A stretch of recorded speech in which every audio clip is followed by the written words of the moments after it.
In the quiet fields of Scandinavia, archaeologists unearthed something extraordinary, a Viking ship buried not at sea, but deep within the earth, laden with treasures and surrounded by the echoes of a culture that dared to defy its own norms. This wasn't just a burial, it was a statement, a bold challenge to the conventions of its time. Why would a society known for its seafaring prowess choose to lay one of its own to rest in such an unexpected way? The answer lies in the mysteries of ancient burial practices that often went against the grain, revealing beliefs and values that were as complex as they were controversial. From elaborate tombs to rituals that shocked contemporaries, these acts of remembrance were more than just ways to honor the dead. They were windows into the very soul of a culture. In this video, we'll journey through time to uncover some of the most fascinating examples of burial practices that broke the mold, defying expectations and leaving behind clues about the worlds that created them. What drove these societies to bury their dead in ways that dared to be different? And what can these practices teach us about the lives and deaths of those who came before us? The answers might just change the way you think about history itself. Let's dive in.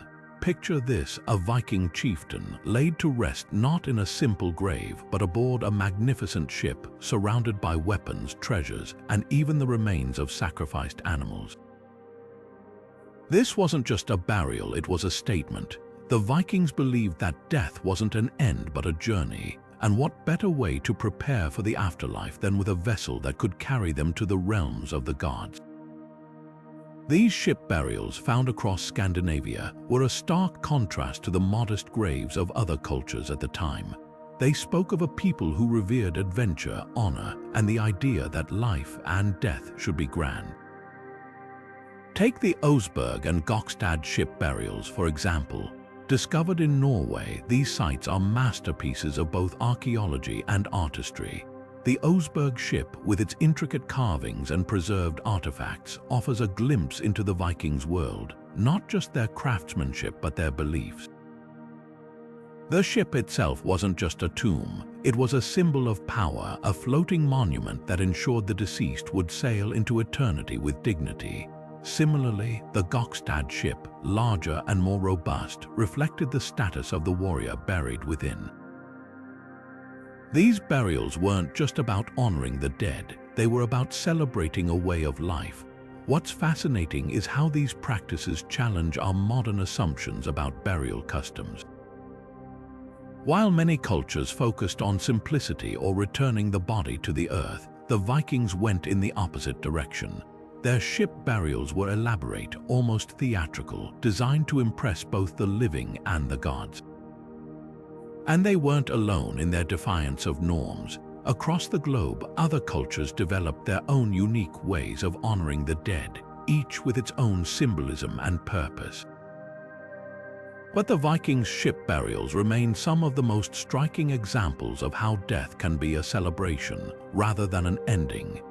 Beneath the bustling streets of Paris lies a hidden world, one that speaks volumes about the city's history and its relationship with the dead. The Catacombs of Paris, a vast network of underground tunnels, were once limestone quarries, but in the late 18th century they took on a new and haunting purpose. As cemeteries across the city overflowed, posing public health risks, officials made a drastic decision: relocate the bones of millions to this subterranean labyrinth. What began as a practical solution to overcrowding soon transformed into one of the most macabre yet fascinating burial sites in the world. Walking through the catacombs is like stepping into a surreal dream. Walls lined with carefully stacked skulls and femurs create an atmosphere that is both somber and strangely artistic. This was no haphazard dumping ground, it was a deliberate, even reverent arrangement. The sheer scale of the ossuaries challenges our traditional notions of burial. Instead of individual graves marked with names and epitaphs, the catacombs became a communal resting place where the identities of the deceased were absorbed into a collective memory. This shift from personal to shared memorials reflects a profound cultural change, one that redefined how society approached death. But the catacombs were more than just a solution to a practical problem. They carried deep symbolic weight. In a city known for its art and philosophy, this mass burial method became a meditation on mortality itself. The bones, once part of living, breathing individuals, now served as a stark reminder of the impermanence of life. For some, the catacombs blurred the line between the living and the dead, creating a space where the past felt eerily present. This interplay between practicality and symbolism raises intriguing questions about how we honor the dead and what it means to preserve their memory. As we consider the catacombs, we're left to ponder how such a practice could emerge from a society steeped in religion and tradition. It challenges us to think about the ways in which necessity can reshape deeply held beliefs, pushing us to confront death in ways that are both unsettling and strangely beautiful. The Catacombs of Paris stand as a testament to humanity's ability to adapt, to find meaning even in the face of the inevitable. And as we move deeper into the mysteries of ancient burial practices, we'll see how other cultures have grappled with these same questions, each in their own unique and fascinating way. High in the rugged mountains of Tibet, a practice unfolds that challenges everything many cultures hold sacred about death. Here, the tradition of sky burial offers a profound glimpse into a belief system that sees the human body not as something to be preserved, but as a gift to the natural world. In this ritual, the deceased is carried to a remote mountaintop, where the body is left exposed to the elements and to the vultures that soar above. For Tibetans, this act is not just practical, it's deeply spiritual. Rooted in Buddhist teachings, sky burial embodies the idea of impermanence, a core principle that everything in life is transient. By returning the body to nature, they believe the soul is freed from its earthly ties, allowing it to move on to its next incarnation. What might seem shocking or even unsettling to outsiders is, in this context, a powerful act of humility and reverence. Unlike the Western emphasis on preserving the body in caskets or tombs, sky burial embraces the cycle of life and death in its most unvarnished form. It's a practice that also carries ecological significance, as it prevents the need for land for cemeteries and avoids the environmental impact of embalming chemicals. This concept of giving back to nature echoes in other cultures as well, each with its own unique approach. From the ancient Zoroastrians, who built towers of silence to expose bodies to scavenging birds, to the indigenous peoples of the Americas, who practiced tree burials, there's a recurring theme of integrating the deceased with the environment. These traditions remind us that death, in all its mystery, can be a bridge to the natural world, a way to honor life by becoming part of something greater. Long before the pyramids rose in Egypt, a coastal people in what is now Chile and Peru were perfecting the art of mummification. The Chinchorro, thriving over 7,000 years ago, began preserving their dead in ways that were revolutionary for their time. Unlike later cultures that reserved mummification for the elite, the Chinchorro extended this practice to all members of their community: men, women, children, and even infants. This egalitarian approach was unprecedented, reflecting a society that valued every individual in life and death. Their methods were as intricate as they were innovative. The Chinchorro carefully removed the skin and organs from the deceased, replacing them with natural materials like reeds, clay, and ash to maintain the body's shape. Then they reassembled the remains, sewing the skin back on and reinforcing it with a layer of clay. The final step was perhaps the most striking. They painted the bodies with vibrant colors, often using red or black pigments, giving each mummy a unique, lifelike appearance. These decorated remains weren't just preserved, they were transformed into works of art, embodying a profound connection between the living and the dead. What makes the Chinchorro truly remarkable is how their practices defied the conventions of their era. In a time when most societies treated death as a simple end, they saw it as a continuation, a journey that deserved respect and artistry. Their mummification process wasn't just about preservation. It was a testament to their belief in the enduring presence of the deceased among the living. This deep reverence for the dead challenges our modern assumptions about ancient cultures, revealing a sophistication and emotional depth that still resonates today. The Chinchorro's approach to mummification is just one example of how different cultures have interpreted this ancient practice. From the deserts of Egypt to the highlands of Peru, the methods varied, but the underlying theme remained the same: a desire to honor the dead and bridge the gap between this world and the next.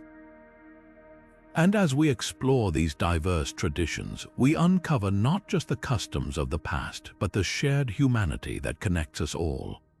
When we think of ancient Egyptian mummification, grand images of pharaohs like Tutankhamun or Ramses the Great often come to mind.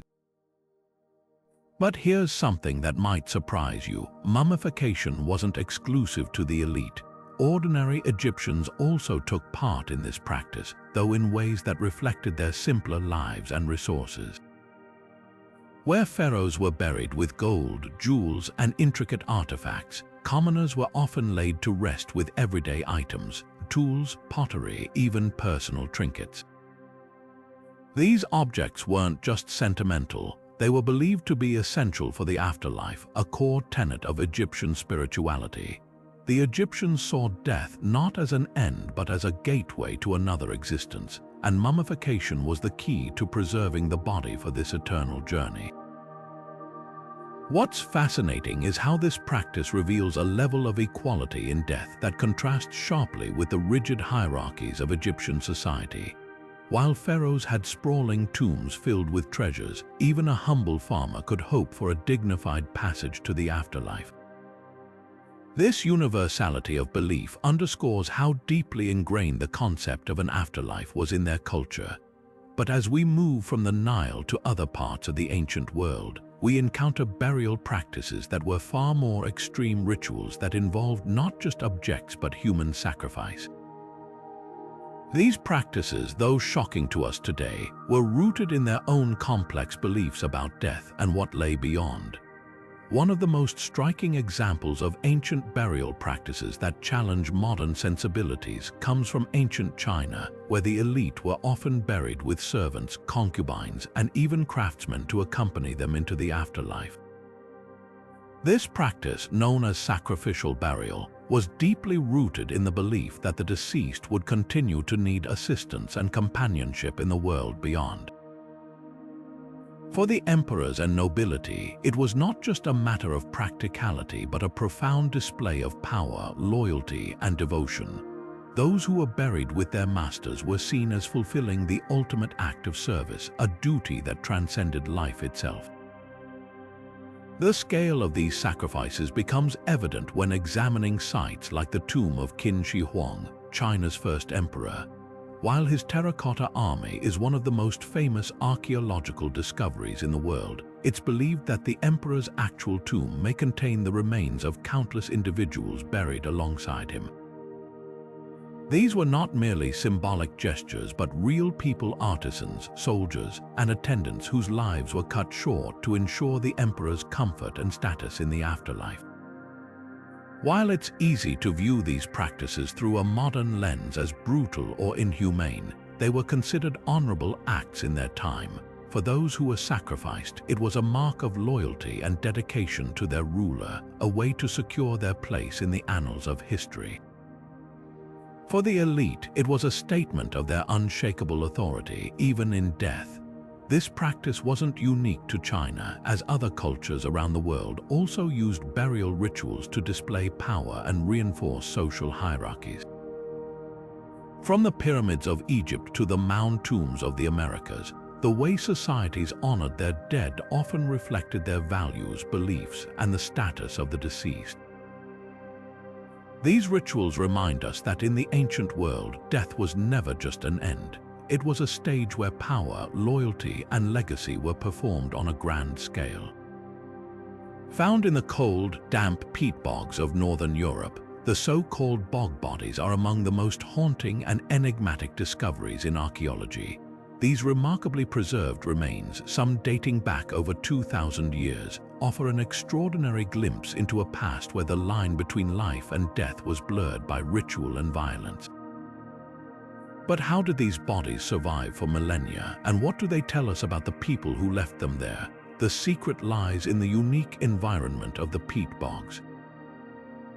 The acidic, oxygen-poor conditions of the bogs work like a natural preservative, preventing decay and leaving skin, hair, and even clothing astonishingly intact.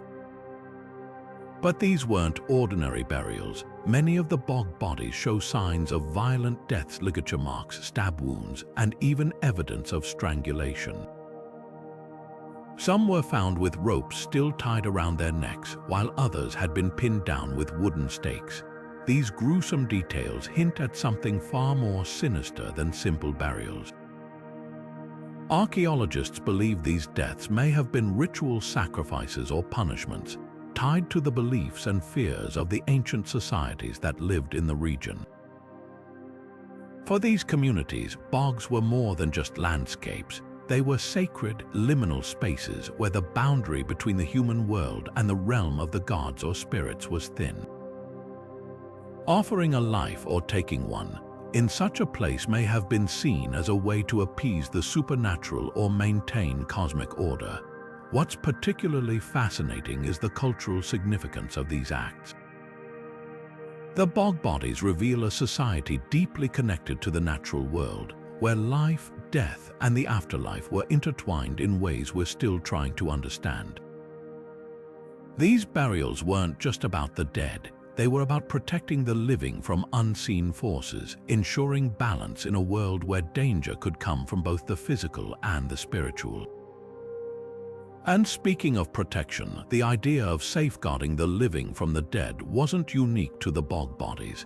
In fact, it was a recurring theme in ancient burial practices across the globe, as societies devised ways to honor their dead while keeping potential threats at bay.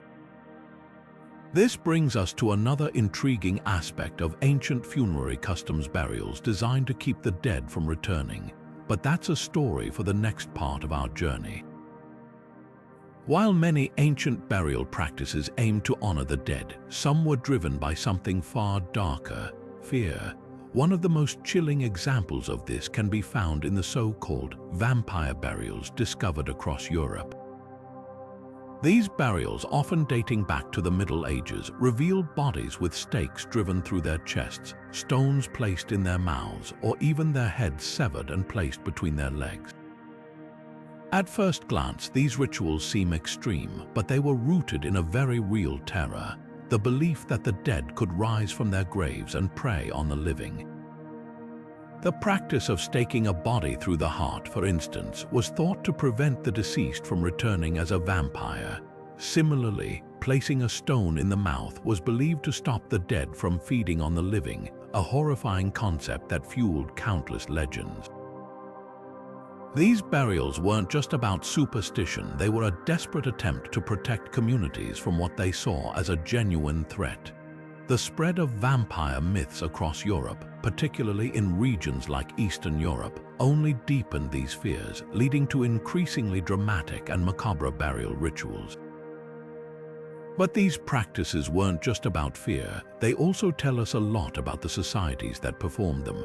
For one, they highlight the deep anxieties people had about death and the unknown. They also reflect the way folklore and religion intertwined, with beliefs about vampires often tied to Christian ideas of sin and resurrection. As unsettling as these burials are, they remind us that for our ancestors, the line between life and death wasn't always clear-cut. Moving from these grim protective measures, we see another fascinating aspect of ancient burial practices: the use of elaborate ceremonies and rituals. These weren't just about fear or superstition, they were about honoring the dead in ways that reflected the values and beliefs of the living. Whether through grand processions, intricate grave goods, or symbolic acts, these rituals offer a window into how ancient cultures understood life, death, and what lies beyond. Stretching across the landscapes of ancient Europe are colossal stone structures that stand as enduring testaments to the reverence early societies held for their dead. Among the most striking examples are the megalithic tombs like Newgrange in Ireland, which rise from the earth with an almost otherworldly grandeur. These were not mere resting places for the deceased but monumental feats of engineering and artistry, designed to honor the dead while connecting the living to forces beyond their understanding. Built over 5,000 years ago, Newgrange is a marvel of Neolithic innovation. Its massive circular mound, surrounded by intricately placed stones, conceals a long, narrow passageway that leads to a central chamber. But what truly sets Newgrange apart is its alignment with the winter solstice. At dawn on the shortest day of the year, sunlight streams through a specially designed roof box, illuminating the inner chamber in a breathtaking display of light. This celestial connection suggests that these tombs were more than burial sites, they were ceremonial spaces where the living could commune with the cosmos. The cultural significance of these structures cannot be overstated. For the people who built them, the tombs were a bridge between the earthly and the divine, a way to honor ancestors while marking their place in the greater universe. The effort required to construct these monuments, hauling massive stones, precise engineering, and careful alignment with astronomical events, speaks to a profound belief in the importance of the afterlife and the relationship between humans and the heavens. As we explore these ancient sites, it becomes clear that burial practices were not just about honoring the dead, but also about reflecting the cosmos. The alignment of tombs like Newgrange with celestial events reveals a deep-seated connection between the rituals of death and the rhythms of the universe. This interplay between the earthly and the cosmic would inspire even more elaborate burial traditions, as societies sought to mirror the heavens in their monuments to the departed. High in the arid plains of southern Peru, the Nazca Lines stretch across the desert like a vast, ancient canvas. These enormous geoglyphs, some stretching hundreds of feet, depict animals, plants, and geometric shapes etched into the earth. But what were they for? Some experts believe these intricate designs were more than just art. They may have been deeply tied to the Nazca people's beliefs about death and the afterlife. Imagine standing in the desert, gazing at these enormous figures, and wondering if they were meant to guide the spirits of the departed on their journey to the next world.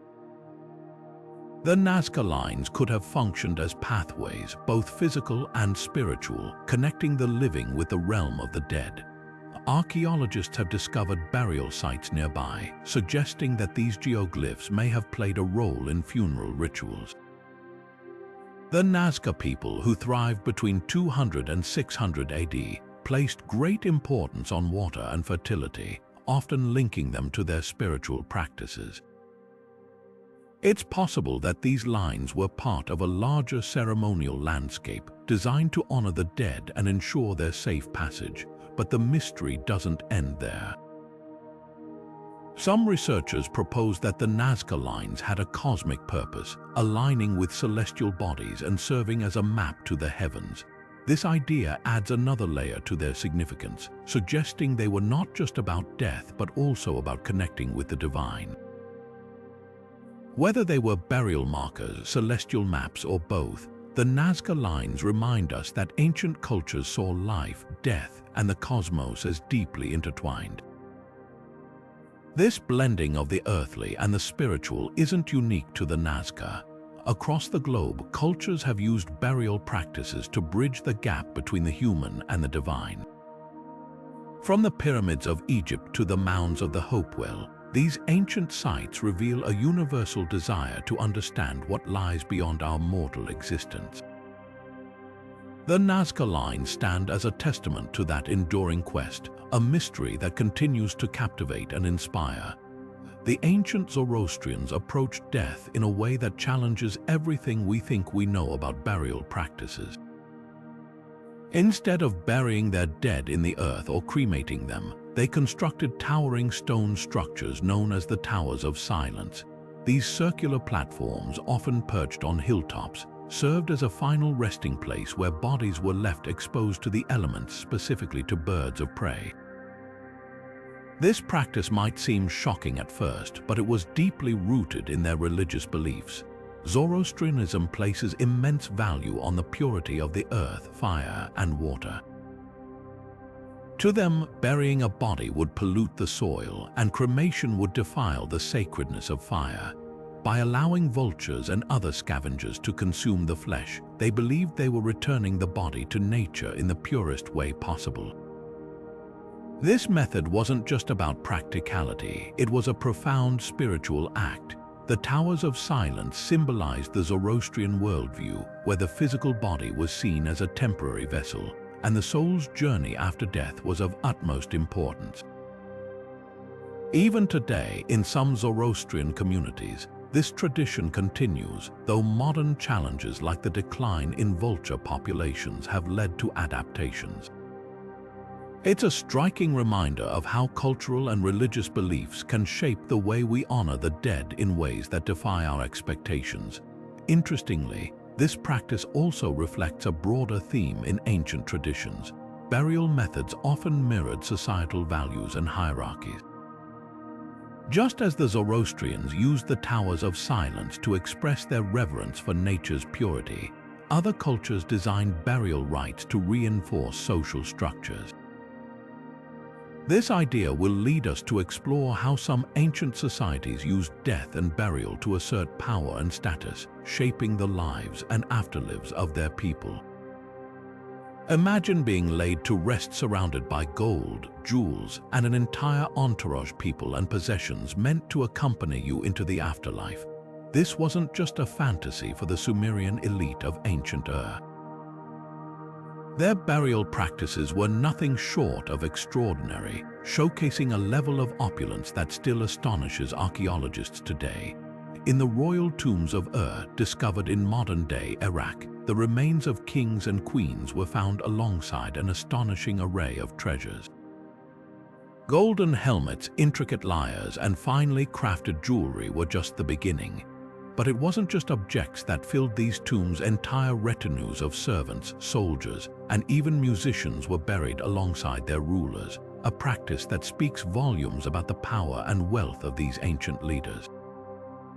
One of the most striking discoveries at Ur is the so-called Great Death Pit, a mass grave that contained the remains of dozens of individuals, all believed to have been sacrificed to serve their master in the afterlife.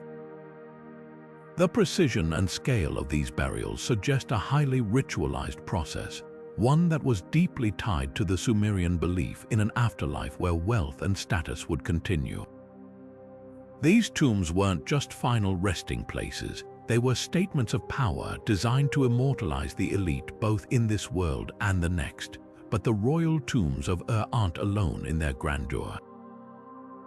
Across cultures and millennia, burial practices have often served as a mirror to societal values, reflecting the wealth, status, and beliefs of those who lived.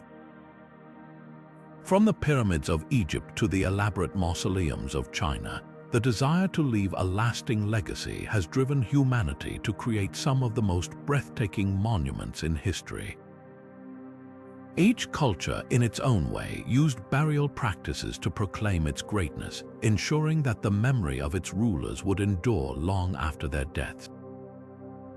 And as we explore these ancient traditions, we begin to see not just the wealth of the past, but also the shared human desire to be remembered. Buried beneath the earth in Xi'an, China, lies one of the most astonishing archaeological discoveries of all time, the Terracotta Army. This vast underground army of life-sized soldiers, horses, and chariots was created over 2,000 years ago to accompany China's first emperor, Qin Shi Huang, into the afterlife.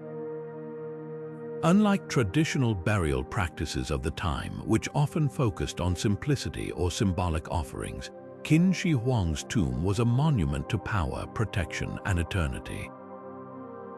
Each of the 8,000 soldiers was uniquely crafted, with distinct facial features, armor, and even expressions, as if they were real warriors ready for battle. The scale and detail of the Terracotta Army reveal more than just a ruler's desire for grandeur. It reflects a deep belief in the afterlife and the need for the emperor to be guarded in the world beyond. This was a man who unified China, and even in death he sought to maintain his authority and security. The soldiers weren't just statues, they were a statement, a declaration that Qin Shi Huang's influence would endure even after his mortal life ended. This practice, however, was far from ordinary. While many cultures included grave goods or symbolic items in burials, the Terracotta Army was unprecedented in its size and ambition. It defied cultural norms by prioritizing the emperor's eternal protection over more modest or spiritual traditions. The sheer effort required to create such a site, thousands of artisans working for decades, speaks to the emperor's unparalleled influence and the importance placed on his legacy. What makes the Terracotta Army even more fascinating is how it mirrors the identity and ambitions of Qin Shi Huang himself. Just as he sought to unify and protect his empire in life, his burial site was designed to ensure his dominance in the afterlife. This connection between burial practices and personal identity is a recurring theme in ancient cultures, as we'll see in the next section. From elaborate tombs to symbolic artifacts, these practices often served as a final testament to who the deceased was and how they wished to be remembered.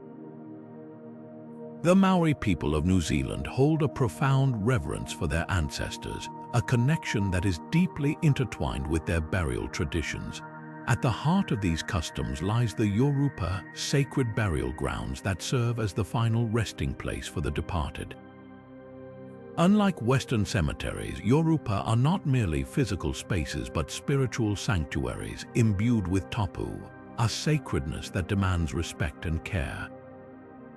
The Maori believe that the land itself is a living entity, and by burying their loved ones in urupā, they forge an eternal bond between the deceased, their descendants, and the earth. These sacred grounds are often located near marae, communal meeting places that hold immense cultural significance. The placement of urupā near marae underscores the Maori's belief in the continuity of community, even in death. Families visit these sites to honor their ancestors, offering prayers, songs, and sometimes even food, ensuring that the spirits of the departed remain connected to the living. This practice highlights the Maori's worldview, where life and death are not separate but part of a continuous cycle, woven together by ties of kinship and tradition. The spiritual importance of urupā extends beyond individual families to the entire Maori culture. These burial grounds are seen as repositories of mana, or spiritual power, passed down through generations. By maintaining and respecting urupā, the Maori preserve their heritage, ensuring that the wisdom and strength of their ancestors continue to guide them. Even today, these sacred sites are treated with the utmost reverence, reflecting the enduring legacy of Maori burial practices. This deep connection to land and lineage is a testament to the Maori's belief that the past is never truly lost but lives on in the present. As we consider the significance of urupā, it's fascinating to see how other cultures have also used burial practices to honor their ancestors. From the elaborate tombs of ancient Egypt to the towering burial mounds of the Mississippian civilization, societies across the world have found unique ways to pay homage to those who came before them. These traditions remind us that, regardless of time or place, the desire to honor our ancestors is a universal thread that connects us all. Familial bonds and the preservation of legacy were at the heart of ancient Roman society, and nowhere is this more evident than in their elaborate ancestral tombs. Far from simple resting places, these structures were grand memorials designed to honor generations of a family's lineage. Picture towering mausoleums adorned with intricate carvings, statues of family members, and detailed inscriptions that chronicled their lives and achievements. These tombs weren't just about honoring the dead, they were a testament to the living, a way for families to assert their status and ensure their ancestors were remembered for centuries to come.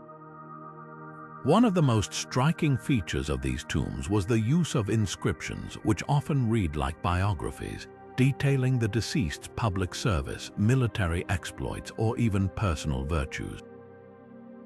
These words were carved with care, meant to immortalize their contributions to both their family and society. Artwork also played a key role, with frescoes and reliefs depicting scenes from the deceased's life, from triumphant battles to quiet moments of family unity. The tombs themselves became a kind of storytelling medium, a visual and written narrative that celebrated the individual while reinforcing the family's collective identity. For the Romans, these burial practices were deeply tied to their cultural values. Family or familia was the cornerstone of Roman life, and honoring ancestors was seen as a sacred duty.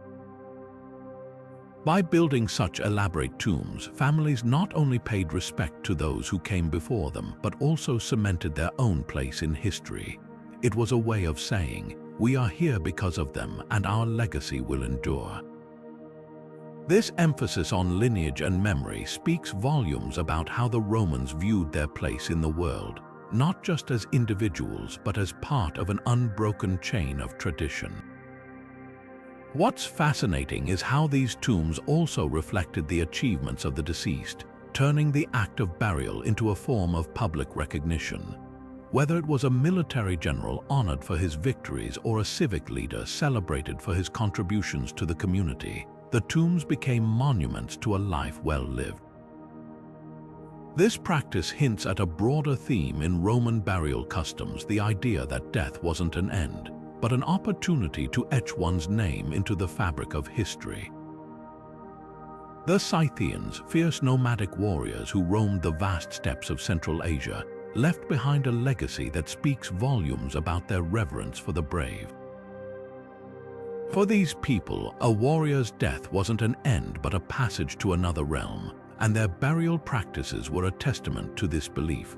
When a Scythian warrior died, they were often laid to rest with the tools of their trade, swords, bows, and shields, symbolizing their readiness to fight even in the afterlife.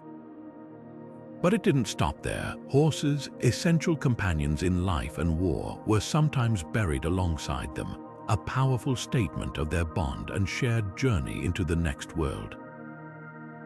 And for the most elite, gold adorned their tombs, reflecting their status and the value placed on their courage. Archaeologists have uncovered Scythian burial mounds known as kurgans scattered across the Eurasian steppe. These mounds are treasure troves of insight into their culture, filled with intricate gold jewelry, weapons, and even remnants of chariots. One of the most famous discoveries is the Pazyryk burial site in Siberia, where the cold climate preserved not only artifacts but also the bodies of the warriors themselves, their tattoos still visible after thousands of years. These findings paint a vivid picture of a society that honored its warriors with the same fervor they lived by, ensuring their legacy endured beyond death. The Scythians' burial practices weren't just about honoring the individual, they were a reflection of their worldview. They believed in an afterlife where warriors would continue their battles and their graves were equipped accordingly.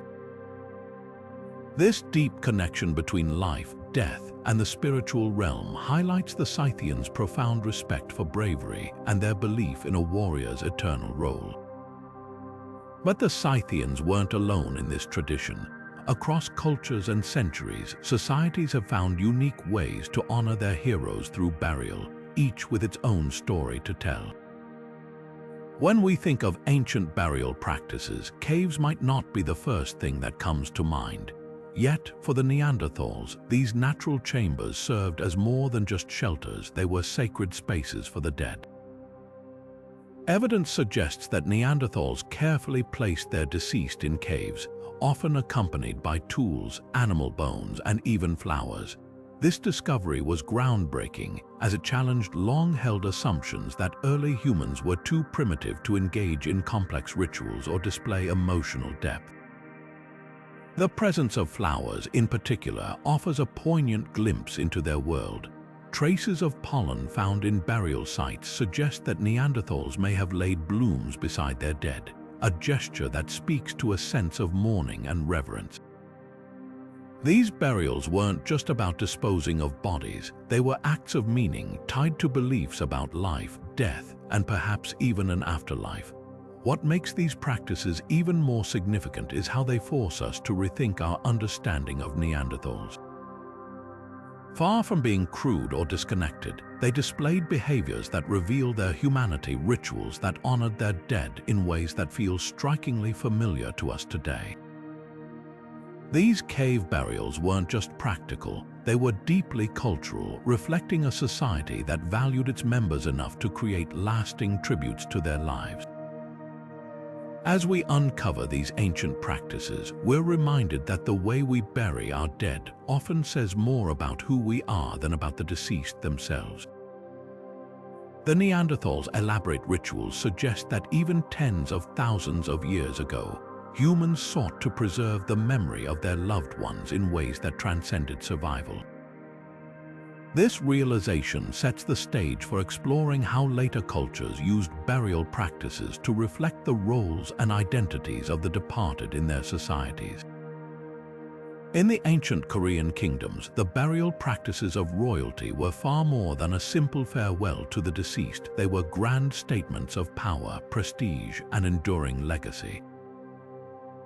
The rulers of kingdoms like Silla, Goguryeo, and Beech were laid to rest in massive tomb mounds that towered over the landscape, symbolizing their dominance even in death. These mounds, often shaped like hills or crescent moons, were architectural marvels, constructed with precision and filled with treasures that spoke to the ruler's wealth and influence.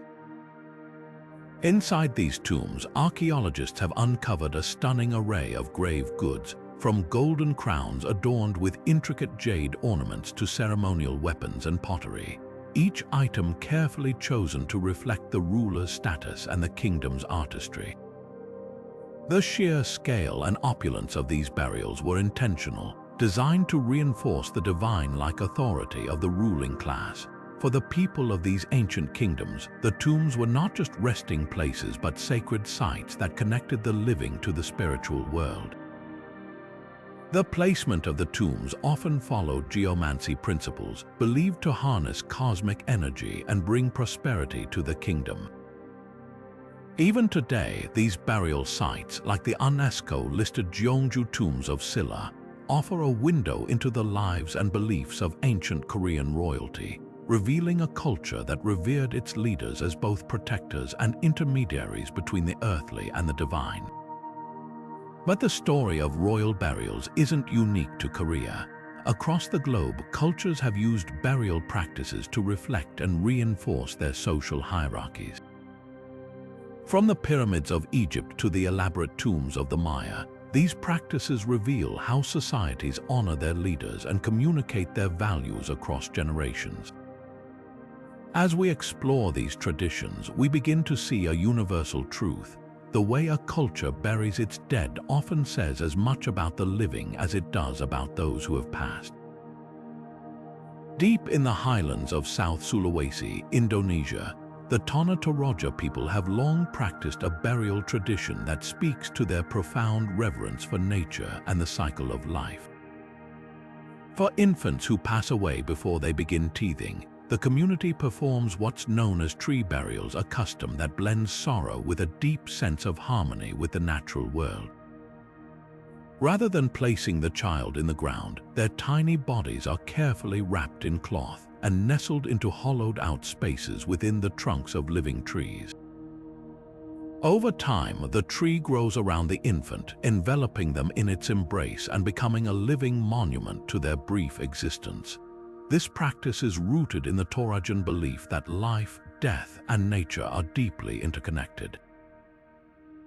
They see the tree as a symbol of growth, renewal, and the continuity of life, even in the face of loss. For the Toraja, it's a way of ensuring that the child remains part of the natural world, their spirit forever woven into the fabric of the earth. The trees chosen for these burials, often towering and ancient, are seen as sacred guardians, offering both physical and spiritual protection to those who rest within them. The cultural and spiritual significance of these tree burials is both beautiful and deeply poignant. They reflect a worldview that doesn't seek to separate death from life, but instead integrates it into the broader tapestry of existence. For the Toraja people, these burials are not just a farewell but a transformation, a way of honoring the child's journey and their return to the cycle of nature. As we explore these traditions, it's impossible not to notice how they mirror a broader theme found in ancient burial practices: the idea of death as a journey, one that requires preparation and symbolism to guide the deceased to the afterlife. From tree burials to elaborate rituals, cultures around the world have crafted unique ways to reflect this belief, each offering a window into how humanity has grappled with the mysteries of life and death.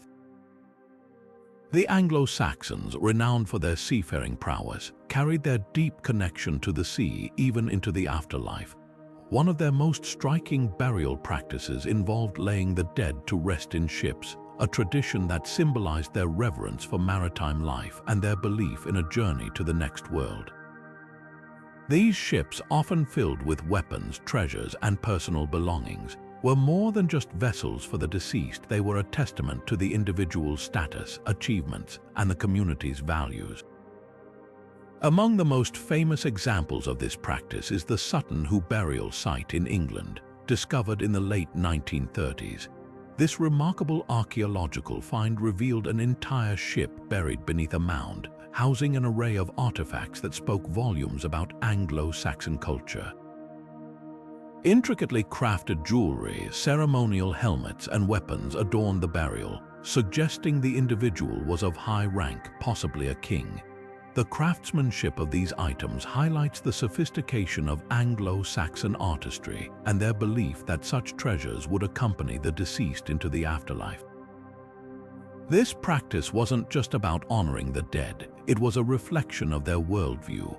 The Anglo-Saxons saw the afterlife as a continuation of life's journey, and a ship burial ensured the departed had the necessary provisions for this voyage. The inclusion of weapons underscored their warrior ethos, while the treasures signified wealth and prestige. What makes these burials particularly fascinating is how they mirror the cultural priorities of the Anglo-Saxons. Their seafaring identity, their beliefs about the afterlife, and their societal structures all converge in these elaborate graves. Through these discoveries, we gain a window into a civilization that valued both earthly accomplishments and spiritual preparedness.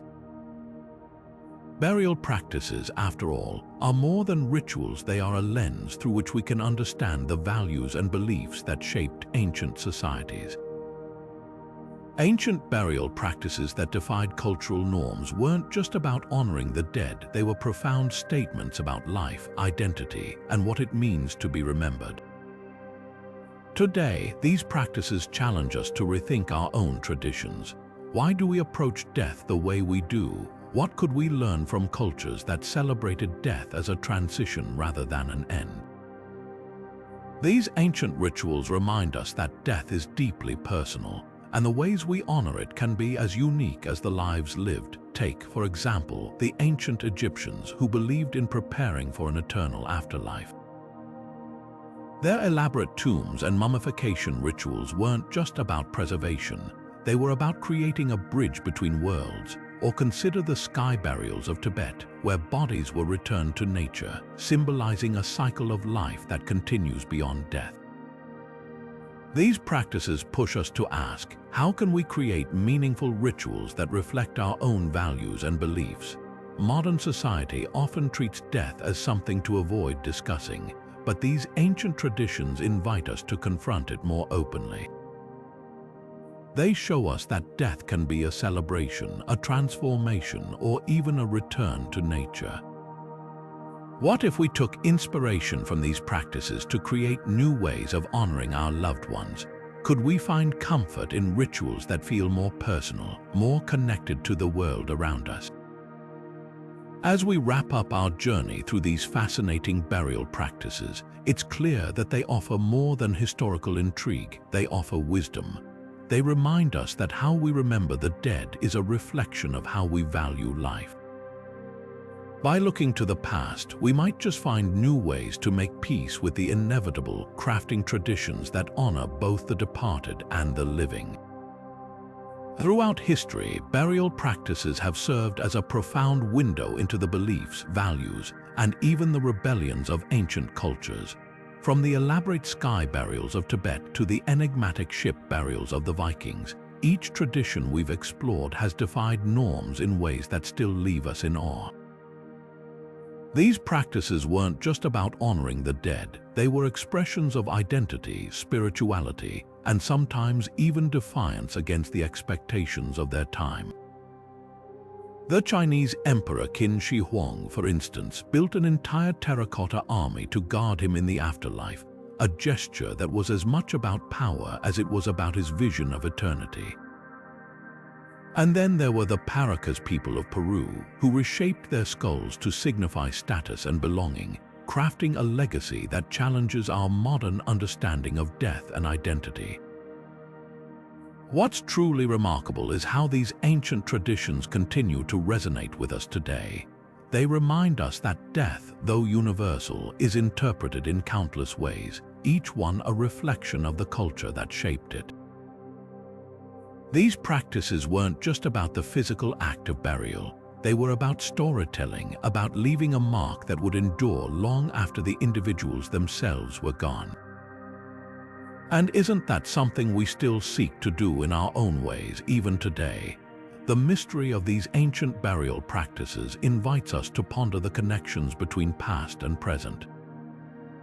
How do our own rituals around death compare? What do they say about our values and beliefs? These questions aren't just academic, they're deeply personal, inviting us to explore our own relationship with life, death, and legacy. If these fascinating traditions have sparked your curiosity, don't stop here. There's a whole world of historical mysteries waiting to be uncovered. Hit that like button if you enjoyed this journey through the past, and subscribe to stay tuned for more stories that bring history to life. We'd also love to hear your thoughts. What ancient burial practice intrigued you the most, and how do you think it compares to modern traditions? Let's keep the conversation going in the comments below. Until next time, keep exploring, keep questioning, and keep uncovering the stories that connect us all.